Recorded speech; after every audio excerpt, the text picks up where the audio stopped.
جیسے ہی سجل کا باپ گھر میں داخل ہوتا ہے، سجل کے دوست اس کو بھی جکڑ لیتے ہیں اور اسے تیسرے کمرے میں کرسی پر باندھ دیتے ہیں۔ اب انہوں نے ان تینوں کو باری باری قتل کرنا تھا۔ سب سے پہلے سجل اپنی سوتیلی ماں کے کمرے میں آتا ہے، اس کا گلا دباتا ہے اور گلا دبا کر اسے مار دیتا ہے، اس کا قتل کر دیتا ہے بے دردی کے ساتھ۔ اس کے بعد وہ اپنے سوتیلے بھائی کے کمرے میں آتا ہے اور اس سے زور زبردستی کرتا ہے، اس کا گلا دبا دیتا ہے تاکہ وہ بھی مر جائے، لیکن زور و زبردستی کے باوجود، گلا گھونٹنے کے باوجود اس کی سانسیں نہیں رک رہی ہوتی۔ اس کے بعد سجل اپنے دوست سے چاقو پکڑتا ہے اور اپنے بھائی کے جسم پر زور زور سے چاقو مارنے لگتا ہے، حتیٰ کہ اس کی جان نکل جائے اور اسے بری طرح زخمی کر کے قتل کر دیتا ہے۔ اس کے بعد سجل اپنے دوستوں کے ساتھ اپنے باپ کے کمرے میں جاتا ہے اور اسی طرح چاقو مار مار کے اپنا سارا غصہ اپنے باپ پہ نکال دیتا ہے اور اپنے باپ کو بھی خوفناک اور دردناک طریقے سے قتل کر دیتا ہے۔ بڑی ہی چالاکی سے انہوں نے کچن میں پڑے ہوئے سرسوں کے تیل سے ان چاقو، چھریوں اور اوزاروں کو صاف کر دیا تاکہ کوئی نشان اور ثبوت ہی نہ ملے۔ اس کے بعد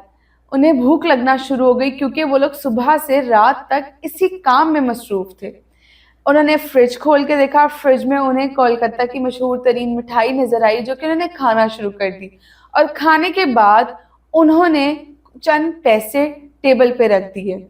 بکاز سجل نے کہا کہ اس نے ایسا اس لیے کیا کیونکہ اس نے ایک ہالی ووڈ مووی دیکھی ہوئی تھی جس کا اس پر بہت گہرا اثر تھا، جس میں دو شغل کے لیے قتل کر دیتے ہیں اور اس کے بعد اس گھر سے جو سامان اٹھاتے ہیں، جو کھاتے پیتے ہیں، اس کھانے پینے کے پیسے وہ ٹپ کے طور پہ رکھ کر جاتے ہیں۔ اس کے بعد ان کا ایک پلان کا پارٹ یہ بھی تھا کہ وہ بڑی چالاکی سے سجل کو بھی کرسی پر رسیوں سے باندھیں، سجل کو مارے اور اس کو بندھا ہوا چھوڑ دیں تاکہ جب پولیس آئے یا کوئی آ کر گھر میں تفتیش کرنا شروع کرے تو انہیں یہ چوری کا معاملہ ہی لگے اور لگے کہ وہ سجل اس میں انوالو نہیں ہے، مطلب کسی کا بھی شک سجل پر نہ جائے۔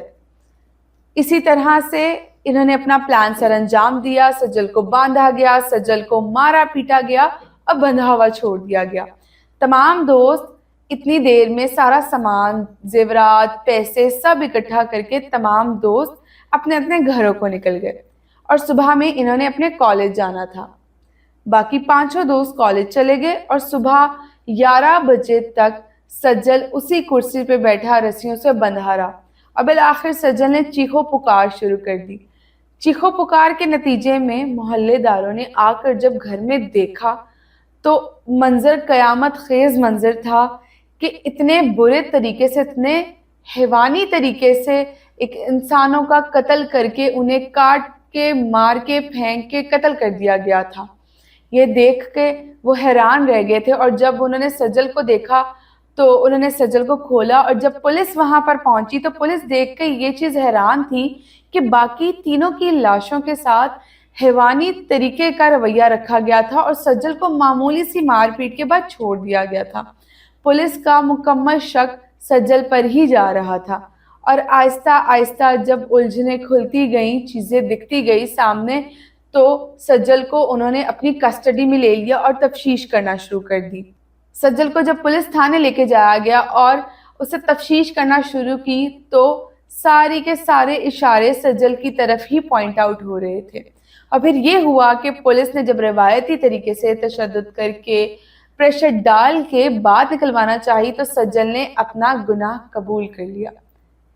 اس دوران یہ بات یاد رہے کہ یہ تمام معاملہ، یہ پلان، یہ سب کچھ ایک 16 سالہ بچے نے سر انجام دیا جس کے دل و دماغ میں اپنے بچپن سے ہی نفرت پل رہی تھی اور وہ اس خطرناک انجام تک آ گئی۔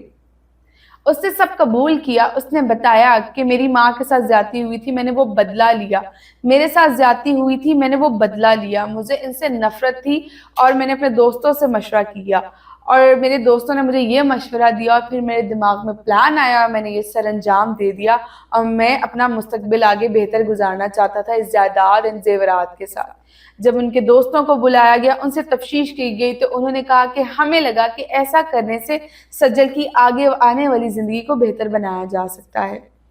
لیکن ایسا ہرگز نہیں تھا۔ جس وقت یہ واقعہ پیش آیا وہ سال 1993 کا تھا اور اس سال سجل کی عمر 16 سال تھی، اور اکارڈنگ ٹو جویلین لا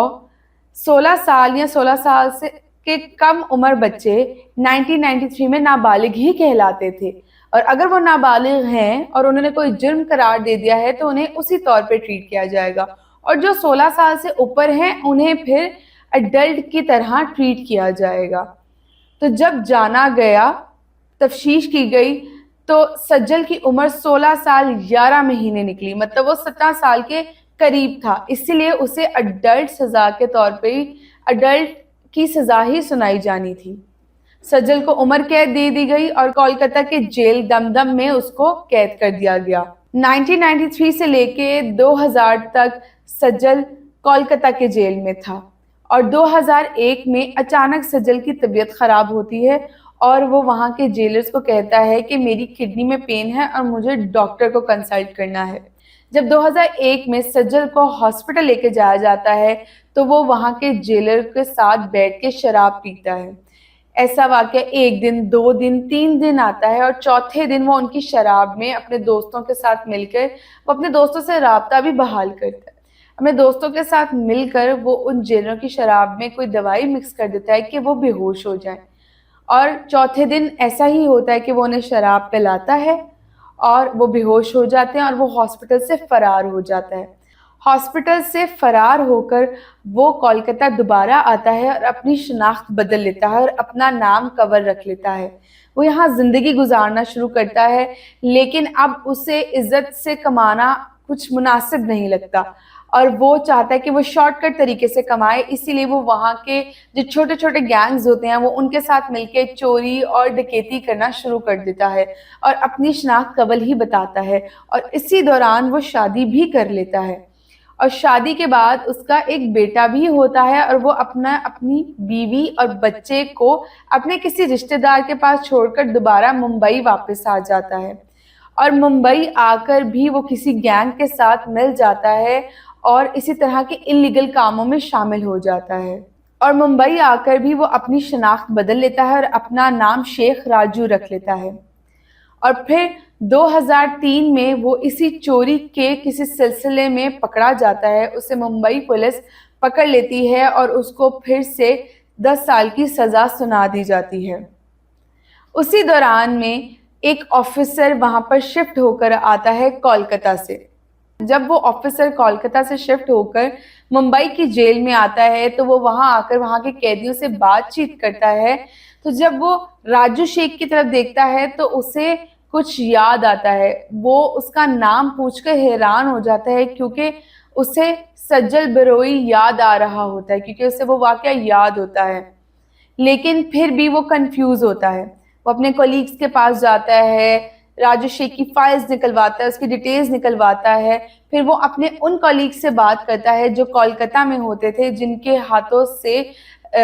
سجل بروئی فرار ہوا تھا، ان سے بات کرتا ہے، اس کی تصویر، اس 16 سالہ بچے کی جب تصویر منگواتا ہے اور پھر وہ راجو شیخ کے سامنے لے کے جاتا ہے اور اس سے پوچھتا ہے کیا تم اسے پہچانتے ہو، تو راجو شیخ اس چیز کو مان جاتا ہے کہ ہاں یہ میں ہی ہوں۔ یہ چھوٹا سا بچہ، یہ 8 سالہ بچہ کہاں سے کہاں پہنچ گیا؟ صرف اپنے فیملی کے تناؤ کی وجہ سے اس نے اپنے دماغ میں، اپنے دل میں کس طرح کی نفرتیں پال لی کہ اس نے اپنے آنے والی ساری زندگی ایک کرائم کی دنیا میں گزار دی۔